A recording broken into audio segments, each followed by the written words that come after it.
So guys, eto na yung mga napamili ko sa Divisoria. Tapos sasabihin ko na lang sa inyo yung mga price nila.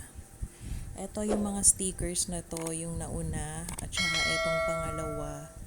Binibenta ko yan ng 6 pesos kasi nakuha ko siya sa puhunan na 60 pesos lang. Tapos 20 pieces na yan. So 6 pesos ko binibenta. Ito naman Sanrio, nagkakahalaga to na ito 75 pesos. 75 pesos kaya binibenta ko siya ng 8 pesos. Ito naman medyo mahal guys. 120 ang isang banig nito, 20 pieces. Tapos ito naman sticky toys.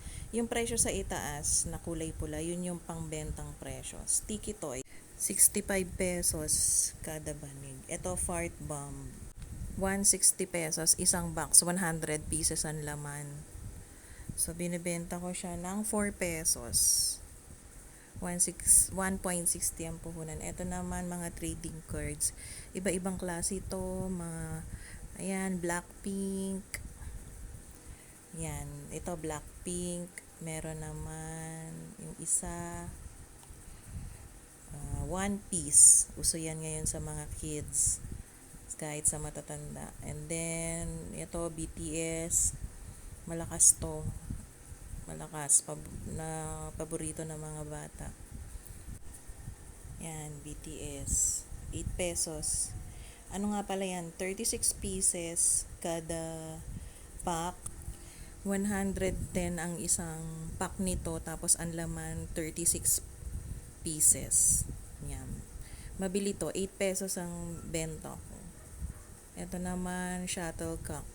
130 pesos, 12 pieces. Ito naman, Lego. Legong maliliit lang to guys. 130 ang isang banig.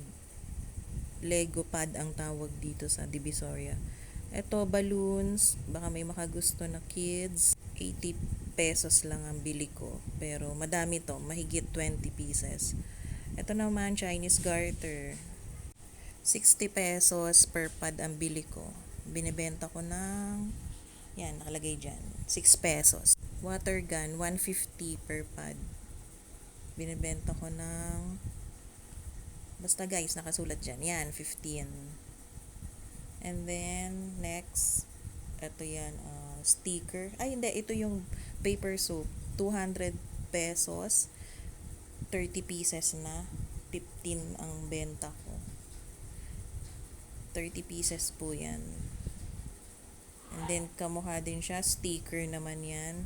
Hindi ko pa po nakikita yung loob, pero sticker daw yan. Mabili din po yan.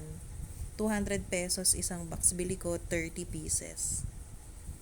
15 pesos ang benta. Pwede na yan sa 10, pero syempre malayo kami. 15 pesos ko na lang binenta. And then, flute. Magkano nga itong flute? 120 pesos. 120 pesos. 36 yata to. 25 pieces. Pero 8 ang benta ko. Doble na po yung tubo niyan. And then, another trading cards. LOL. Mabili daw yan. 110 pesos. 30 pieces. 36 pieces. Kuromi naman. Yan. Mabili din yan. 8 pesos ang bentahan yan. Ganon din. 110, 36 pieces. 110 pesos per pack. 36 pieces. Ito, yan, inulit ko lang. Blackpink. Yan. And then, ano pa? Ito, pellet gun, guys. Dalawang klase to. Dalawang magkaibang kulay, pero ang halaga niyan ay 18 pesos ang isa niyan. Binibenta ko siya ng 35. Yung mas malaki, binibenta ko ng, magkano to? 150 anim. Compute nyo na lang kung magkano yun. Ang anim ay 150 pesos. Binenta ko siya ng 45. Ito, pellet gun. Pre-pack na yan. Naka-repack pala. Naka-repack na siya. Madami-dami din ang isang laman. Ang laman sa isang pack.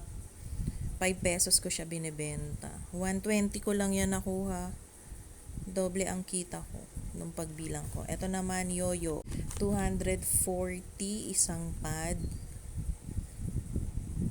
15 pesos nga ba yan? Basta may, ito po, papakita ko yung price. Basta yan. 240 po yun. And then, ito, Lomo cards. Mabili to sa akin. Pwedeng tingi, 3 ang isa. Kasi 55 pieces ang laman yan. Iba-iba po yung presyo kung nabili dito. May 60 pesos, may 45 pesos. Pero kita na rin din. Kung ibebenta nyo ng buo ay 95 pesos, kita na rin. Pwede rin hanggang 100 pesos. Yun lang guys. Thank you for watching.